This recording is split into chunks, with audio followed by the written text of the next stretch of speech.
Prepositions of place are words that tell us where something is located. They help answer the question where.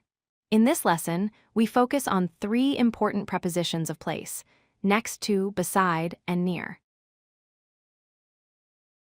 Next to and beside mean that something is directly at the side of something else. These words show close proximity or adjacency. For example, you can say the cat is next to the dog or the park is beside the school. The preposition near means close to something, but not touching it. It shows that two things are close but with some small distance between them.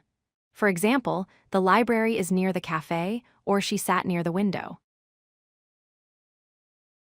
Next to and beside indicate things that are directly adjacent and touching sides. Near means close by but not necessarily touching. This scale helps us understand the difference in distances these words describe.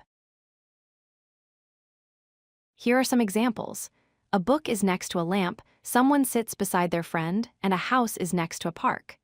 The school is near the library, the cafe is near the station, and a park is near the river. In real life, we say the supermarket is next to the pharmacy, or students sit beside each other.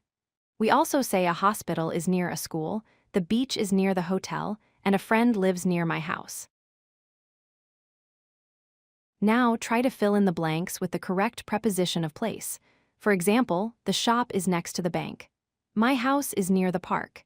She lives beside her office, and the cafe is next to the library.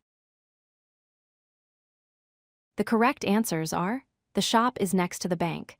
My house is near the park. She lives beside her office. The cafe is next to the library. Using these prepositions correctly will help you describe locations clearly. If you like this video, hit that like button and don't forget to subscribe. Visit codelucky.com for more such useful content.